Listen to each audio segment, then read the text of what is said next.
inside your head. Marc Marquez siap patahkan kutukan Mandalika. Target juara MotoGP Indonesia 2025. Apakah kutukan Mandalika akhirnya akan berakhir bagi Marc Marquez? Pertanyaan itu kini menggema di kalangan pencinta MotoGP, terutama fans di Indonesia yang menanti kiprah sang juara dunia 2025 di sirkuit internasional Mandalika Lombok. Marc Marquez datang dengan status sebagai kampiun dunia yang baru saja dikunci di Motegi, namun sejarah kelamnya di Mandalika masih menjadi bayang-bayang yang sulit diabaikan. Dalam konferensi pers di Tamrin 9, Jakarta, Selasa 30/9/2025 malam WIB, Marc Marquez dengan tegas menyampaikan tekadnya. Kami sudah memenuhi target, jadi juara dunia. Nanti saya mau enjoy saja saat balapan. Tapi saya harus optimis menang karena saya tidak pernah finish di Lombok, ujarnya dengan nada serius. Pernyataan itu seakan menegaskan satu hal, meski gelar dunia sudah di tangan, Marc Marquez tak akan menurunkan ambisinya. Mandalika adalah satu-satunya sirkuit yang seakan menolak kehadirannya sejak pertama kali MotoGP Indonesia digelar pada 2022. Kutukan Mandalika bermula pada musim debut MotoGP di Indonesia 2022. Kala itu, Marc Marquez yang masih berseragam Repsol Honda mengalami kecelakaan mengerikan di sesi kualifikasi. High side keras membuatnya terpental hingga mengalami diplopia atau gangguan penglihatan ganda yang sempat mengancam kariernya. Sejak saat itu, Mandalika selalu identik dengan trauma bagi The Baby Alien. Musim berikutnya, 2023, Marc Marquez kembali bernasib sial. Ia terjatuh dalam balapan dan gagal menyentuh garis finish. Catatan buruk itu berlanjut pada 2024 saat ia sudah menunggangi Ducati Desmos edisi GP23. Kali ini bukan karena crash, melainkan masalah teknis yang memaksa motor nomor #93 itu keluar lebih cepat dari lintasan. Hasilnya, hingga kini, Marc Marquez belum pernah sekalipun naik podium di Lombok, apalagi meraih kemenangan. Sirkuit Mandalika dikenal memiliki karakteristik unik. Trek sepanjang 4,3 km dengan 17 tikungan ini menguji keseimbangan antara kecepatan dan konsistensi. Cuaca tropis Indonesia kerap tak terprediksi. Panas terik bisa tiba-tiba berubah menjadi hujan deras, membuat setup motor menjadi teka-teki besar bagi tim. Selain itu, Mandalika punya grip aspal yang spesial. Michelin biasanya membawa ban dengan spesifikasi khusus untuk menghadapi suhu tinggi serta tekstur aspal yang abrasif. Marc Marquez yang dikenal agresif dalam mengendalikan motor, beberapa kali terlihat kesulitan menaklukkan grip Mandalika. Gaya balapnya yang eksplosif kadang justru membuat ban cepat habis, sehingga ia harus berjuang ekstra di pertarungan jarak panjang. Namun, musim 2025 ini berbeda. Ducati GP25 terbukti sebagai paket paling komplit dengan kecepatan lurus yang mengerikan sekaligus stabilitas tinggi saat masuk dan keluar tikungan. Inilah modal utama Marquez untuk mematahkan kutukan Mandalika. Meski Mandalika belum ramah padanya, Indonesia selalu punya tempat khusus di hati Marc Marquez. Ia dikenal sebagai pembalap yang kerap menyempatkan diri datang ke tanah air, baik untuk keperluan promosi maupun sekedar berlibur. Indonesia selalu memberikan rasa cinta besar untuk kami saat berada di sini. Anda tahu kan, saya sering menghabiskan waktu di Indonesia, bahkan beberapa kali liburan ke Bali, kata Marc Marquez. Tahun ini, ia sebenarnya berencana menetap lebih lama di Lombok setelah balapan. Namun statusnya sebagai juara dunia membuat rencana itu batal. Ia harus segera kembali ke Spanyol untuk menghadiri berbagai agenda resmi Ducati dan Dorna. Meskipun begitu, Marc Marquez tetap menegaskan bahwa fans Indonesia adalah salah satu motivasi terbesarnya. Dengan gelar dunia sudah di tangan, tekanan pada Marc Marquez sebenarnya berkurang. Ia bisa balapan lebih rileks tanpa harus memikirkan kalkulasi poin.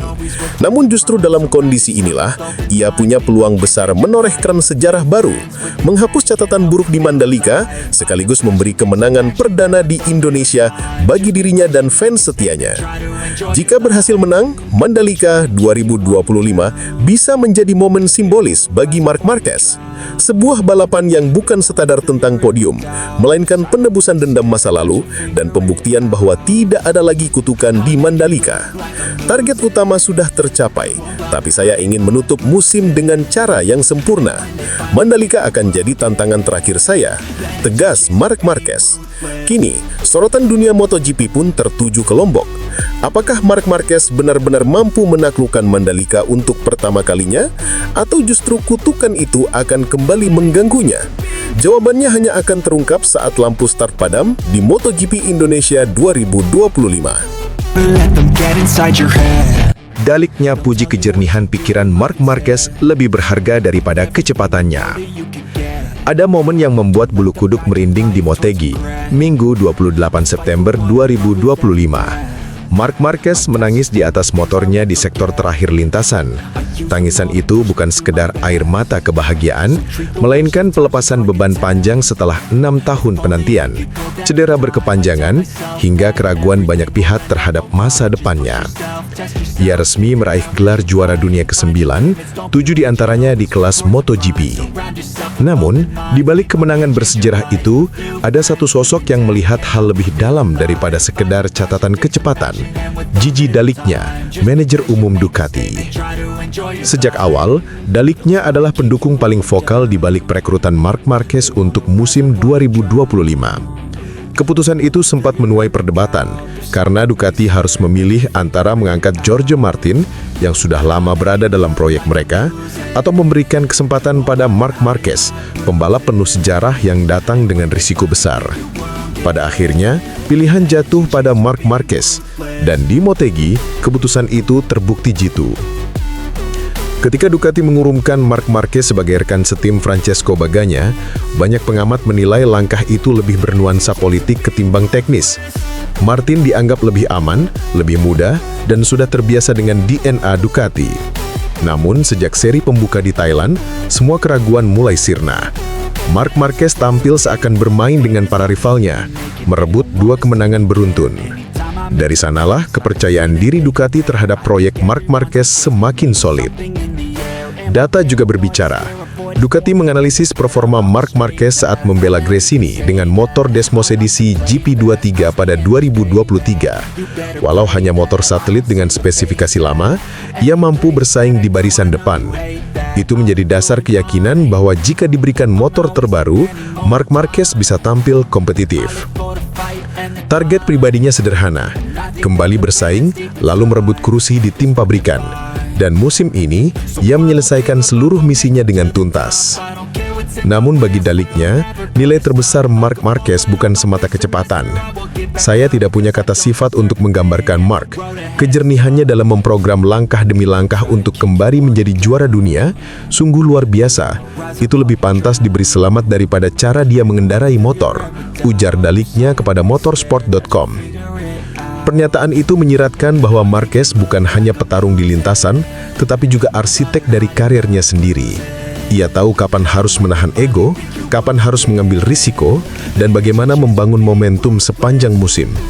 Dalam dunia MotoGP yang syarat teknologi dan strategi, mentalitas seperti inilah yang membedakan antara sekedar pembalap cepat dengan seorang legenda. Daliknya menambahkan, salah satu kualitas Marc Marquez yang paling dihargainya adalah kerendahan hati. Musim ini, kesalahan Marc Marquez bisa dihitung dengan jari, tetapi setiap kali itu terjadi, ia tidak segan untuk mengakui dan meminta maaf kepada tim.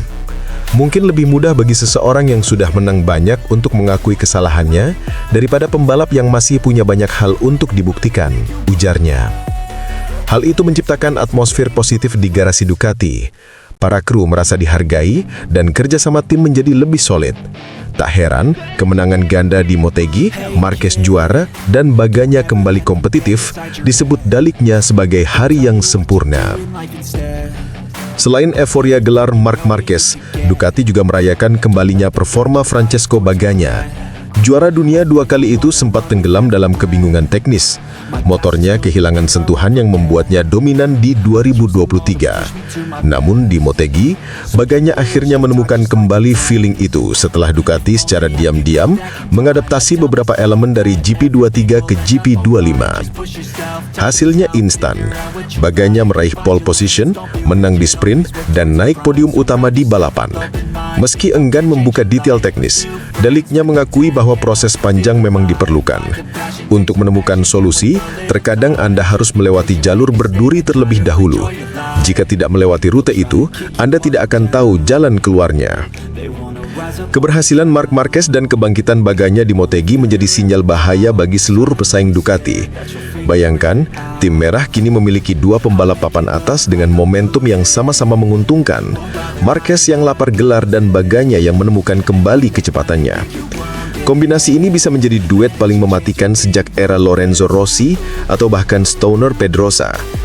Jauh lebih, keputusan Daliknya untuk mengambil risiko pada Marc Marquez kini terbukti visioner. Ia tak hanya mendapat pembalap cepat, tetapi juga seorang pemimpin alami yang mampu mengangkat semangat seluruh tim. Seperti yang ia tekankan, kejernihan pikiran Marc Marquez dalam merancang jalan menuju kemenangan adalah kualitas langka yang hanya dimiliki segelintir olahragawan dalam sejarah. Air mata Marc Marquez di Motegi adalah simbol, bukan sekedar kemenangan, melainkan penegasan bahwa ia belum habis. Daliknya melihat lebih dari itu. Seorang juara yang tahu bagaimana menyusun jalan kembali ke puncak, bukan hanya dengan gas penuh, tetapi juga dengan otak yang jernih. Dan kini, MotoGP 2025 tercatat sebagai tahun kebangkitan salah satu legenda terbesar ini. Marc Marquez juara dunia 2025. Hormati Honda meski kini bersama Ducati. Bisakah seorang legenda yang sempat terpuruk, terlupakan, bahkan dianggap akan pensiun dini, kembali ke singgasana tertinggi? Pertanyaan itu akhirnya terjawab di sirkuit Motegi, Jepang. Marc Marquez resmi menjadi juara dunia MotoGP 2025 bersama Ducati Lenovo, mengakhiri penantian panjang sejak gelar terakhirnya pada 2019. Namun yang membuat momen ini begitu istimewa bukan hanya soal angka di klasemen, melainkan adegan mengharukan usai balapan, saat Marc Marquez menghampiri kru lamanya di Honda, tim yang pernah membesarkan namanya. Bagi Marc Marquez, perjalanan menuju gelar ini bukan sekedar urusan balap. Ia melewati 6 tahun yang penuh luka, cedera patah lengan pada 2020, operasi berulang, kehilangan ritme dan performa Honda yang menurun drastis. Banyak yang meragukan apakah ia bisa kembali kompetitif, apalagi juara dunia. Namun keputusan pindah ke Ducati mengubah segalanya. Dengan motor yang dikenal paling kompetitif di grid, Marc Marquez menemukan kembali dirinya. Musim ini ia tampil luar biasa konsisten, hampir selalu finish di podium. Hingga seri Motegi, koleksi poinnya mencapai 541 poin, unggul 201 angka dari rival terdekat sekaligus adiknya sendiri, Alex Marquez, Gresini Racing. Di balapan Jepang, Marc Marquez tidak memaksakan kemenangan. Ia finish kedua di belakang rekan timnya, Francesco Bagnaia, yang tampil gemilang. Tetapi hasil itu sudah cukup untuk memastikan gelar juara dunia ke-9 dalam karirnya. Begitu balapan selesai, perayaan pun dimulai. Ducati merayakan gelar besar ini dengan euforia. Layar giant menampilkan video perjalanan Marc Marquez sejak kecil hingga air matanya pecah. Namun momen paling menyentuh justru hadir saat Marc Marquez menghampiri garasi Honda. Satu persatu kru lamanya ia peluk, termasuk Alberto Puig, manajer Honda, dan Santi Hernandez, kru chief yang mendampinginya sejak debut di MotoGP. Gambar itu bagi potret sejarah, seorang juara dunia yang kini bersama tim rival tetapi tetap menaruh rasa hormat pada keluarga lamanya. Saya tidak akan pernah melupakan apa yang Honda berikan. Mereka yang membesarkan saya, mereka yang memberi saya 6 gelar dunia di MotoGP.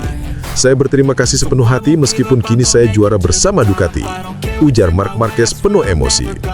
Honda pun juga merasa bangga melihat Marc Marquez kembali ke puncak, meski bukan lagi dengan motor mereka. Kemenangan ini tidak hanya soal menambah koleksi gelar. Bagi MotoGP, cerita Marc Marquez adalah simbol bagaimana mental juara sejati bisa bertahan melewati masa paling gelap. Statistik musim ini memang menegaskan keunggulannya, raihan podium terbanyak, sprint race yang hampir selalu dimenangkan, serta rekor poin fantastis. Tetapi di balik semua itu, ada faktor emosional yang membuat comeback ini disebut sebagai yang tersukses dalam sejarah MotoGP. Dari sisi teknis, Ducati jelas memberi keuntungan besar dengan motor Desmos edisi GP25 yang stabil, cepat dan adaptif. Namun tak semua pembalap bisa memaksimalkan motor tersebut. Marc Marquez menunjukkan kelebihannya, gaya agresif khasnya dipadukan dengan kecerdikan strategi. Ia tahu kapan harus menyerang, kapan harus bertahan, dan bagaimana mengelola resiko di tengah persaingan super ketat. Kemenangan Bagnaia di Motegi juga tak kalah penting. Setelah musim yang naik turun, ia kembali ke jalur kemenangan. Bos tim Ducati Lenovo, Davide Tardozzi, bahkan menyebut hari itu sebagai hari sempurna di Jepang karena keduanya sukses mengangkat nama tim. Keharmonisan ini penting mengingat Ducati pernah kesulitan menjaga stabilitas internal saat memiliki lebih dari satu pembalap kuat. Meski kini Ducati menikmati kejayaan, tidak bisa dipungkiri bahwa Honda adalah bagian terbesar dari kisah Marc Marquez. Selama lebih dari satu dekade, Marc Marquez dan Honda menjadi ikon dominasi MotoGP. 6 gelar dunia, momen spektakuler, hingga pertarungan epik dengan rival seperti Rossi, Lorenzo dan Dovizioso lahir dari kerjasama itu. Kini meskipun Honda tengah berjuang bangkit, mereka tetap punya kebanggaan tersendiri. Pembalap yang mereka besarkan akhirnya bangkit lagi, membuktikan dirinya masih yang terbaik. Hubungan Marc Marquez-Honda mungkin sudah berubah, tapi ikatan emosionalnya tidak pernah putus. Joan Mir beri tanggapan soal manuver Marc Marquez di balapan sprint. Ada yang berbeda di sirkuit Twin Ring Motegi, Jepang. Bukan hanya dominasi Ducati yang kembali terlihat, tetapi juga penampilan mengejutkan dari Joan Mir bersama Honda. Setelah bertahun-tahun terpuruk bersama RC Tuan Trevi, Mir akhirnya menunjukkan tanda-tanda kebangkitan. Dan menariknya, ia melakukannya lewat duel seru melawan mantan rekan setimnya, Marc Marquez, sang juara dunia 8 kali yang kini mengendarai Desmosedici Ducati. Bagi banyak penonton, duel Mir versus Marquez di sprint Motegi adalah salah satu momen terbaik akhir pekan. Mir bertarung habis-habisan demi podium, dan meski akhirnya gagal, semangat serta kualitas balapnya kembali terlihat. Yang membuat semakin menarik, Mir justru menanggapi kekalahan itu dengan senyuman dan rasa optimis, bahkan bercanda bahwa ia ingin membalas dengan block pass di balapan utama. Balapan sprint ini awalnya berjalan cukup positif bagi Mir. Hasil kualifikasi yang luar biasa, start dari posisi kedua, tepat di antara dua Ducati pabrikan, memberi sinyal bahwa Honda datang ke Jepang dengan setup yang lebih kompetitif. Begitu lampu start padam, Mir sempat kehilangan kontak dengan Francesco Bagnaia dan Pedro Acosta. Namun, ia tetap solid di posisi 3. Di belakangnya, Marc Marquez terus menekan. Pembalap asal Cervera itu terlihat kesulitan menjaga racing line, beberapa kali melebar saat mencoba mencari celah. Mir tampil tenang, memotong kembali setiap kali Marquez menusuk di tikungan. Pertarungan keduanya berlangsung hampir setengah balapan, memancing sorakan penonton yang haus duel klasik ala MotoGP. Namun faktor ban belakang mulai jadi masalah. Mir mengaku sudah menguras habis grip sejak LEP pertengahan. Kondisi ini membuatnya rentan terhadap tekanan konstan dari Marquez. Dan benar saja, dengan 5 lap tersisa, Marquez melancarkan manuver khasnya di tikungan hairpin. Dengan agresif, ia mengerem lebih dalam dan menyodok ke sisi dalam. Kedua motor sempat keluar dari racing line, namun posisi podium ketiga berpindah ke tangan Marquez. Mir tidak protes sedikit pun. Ia justru memuji keberanian manuver tersebut. Itu sepenuhnya masih dalam batas wajar. Di sirkuit seperti ini, kalau tidak melakukan overtake seperti itu, Anda tidak akan pernah bisa menyalip, ujar Mir kepada MotoGP. Meski disalip Marquez, peluang podium Mir belum sepenuhnya tertutup. Pedro Acosta yang berada di depan juga kehilangan grip ban dan melambat. Sayangnya, jarak 0,7 detik terlalu sulit untuk dikejar oleh Mir, yang bannya sudah benar-benar habis. Sejujurnya, ketika podium sudah sedekat itu, saya merasa tidak bisa 100% puas. Akui Mir yang terakhir kali naik podium pada 2021 saat masih membela Suzuki. Tapi saya tetap bahagia, karena setelah 2 tahun terakhir yang sangat sulit, akhirnya saya bisa merangkai balapan yang solid. Itu membuat saya kembali percaya diri. Analisisnya sederhana, duel dengan Marquez memang seru, tapi juga merugikan waktunya untuk menempel Acosta. Setiap kali ada kontak atau saling salip, kecepatan rata-rata keduanya turun, sehingga Acosta bisa menjaga margin tipis hingga akhir. Kami menghilangkan beberapa detik berharga karena duel dengan Marc. Itu yang membuat saya gagal bertarung memperebutkan podium sampai lap terakhir, tambah Mir. Bagi Honda, hasil ini meski bukan podium tetap bernilai tinggi. RC Tuan Trevi selama 2 musim terakhir dianggap sebagai motor yang paling sulit dikendalikan. Namun di Motegi, motor tersebut menunjukkan kemajuan signifikan, terutama pada akselerasi dan handling di sektor teknis. Fakta bahwa Mir bisa start dari barisan depan dan bertahan lama di posisi podium adalah bukti nyata. Luca Marini, rekan setim Mir di HRC, juga finish di posisi ke-7. Ini menjadi indikasi bahwa motor Honda 2025 mulai menemukan konsistensi. Walaupun belum selevel dengan Ducati atau KTM, arah pengembangannya tampak lebih jelas. Para pembalap diperkirakan akan beralih dari ban belakang soft ke medium untuk balapan penuh hari Minggu demi menjaga ketahanan grip. Ini memberi harapan Mir bahwa ia bisa tampil lebih stabil tanpa kehilangan performa di lap-lap akhir. Yang paling menarik dari Mir bukan hanya kecepatannya, tetapi juga mentalitasnya. Alih-alih kecewa berat, ia justru melihat balapan ini sebagai modal positif. Kami bertarung sangat keras, saya menikmatinya, dan apapun yang bisa kami lakukan besok akan menjadi hadiah tambahan, katanya dengan wajah semeringah. Ucapan itu mengingatkan publik bahwa Mir adalah juara dunia MotoGP 2020. Meski masa-masa sulit di Honda membuat namanya meredup, kualitas balapnya tetap ada. Dengan performa seperti di Motegi, wajar bila banyak yang percaya Mir masih bisa kembali ke papan atas jika mendapat paket motor yang kompetitif. Sprint Motegi memberi kita tontonan klasik, duel dua mantan rekan setim, Joan Mir melawan Marc Marquez. Bagi Mir, meski podium kembali lepas, performa impresif ini adalah kebangkitan kecil yang sangat berarti. Honda mungkin masih jauh dari persaingan gelar, tetapi balapan ini membuktikan mereka sedang bergerak ke arah yang benar. Dan untuk penonton, mereka tentu sudah tidak sabar menanti balapan utama hari Minggu, sambil menunggu apakah Joan Mir benar-benar bisa menepati janjinya melakukan block pass balasan ke Marc Marquez. Marc Marquez bidik gelar dunia di Motegi dengan sempurna. Rigamonti sudah mencium strateginya. MotoGP selalu menghadirkan drama tersendiri ketika musim mendekati klimaks. Kali ini, sorotan tertuju pada Marc Marquez yang berpeluang mengunci gelar juara dunia ke-9-nya di Twin Ring Motegi Jepang. Namun menariknya, Marquez justru terlihat tidak terlalu memaksakan diri untuk tampil tercepat di sesi free practice maupun practice 2. Ada sesuatu yang lebih besar yang ia kejar, dan kepala krunya, Marco Rigamonti, sudah lebih dulu menduga arah strateginya. Dalam beberapa seri terakhir, publik sudah terbiasa melihat Marquez tampil begitu dominan bersama Desmosedici GP25 milik Ducati. Aksinya selalu menekan sejak sesi latihan, memastikan dirinya berada di puncak timesheet, lalu mengulanginya di sesi kualifikasi maupun balapan. Namun, di Motegi kali ini ada nuansa berbeda. Marquez tampil konsisten, tapi tidak memaksa. Ia lebih mengutamakan kestabilan ritme ketimbang menunjukkan siapa yang tercepat. Menurut Rigamonti, itu adalah tanda bahwa sang pembalap Spanyol memang menyiapkan strategi khusus. Marc tahu persis apa yang ia butuhkan di akhir pekan ini.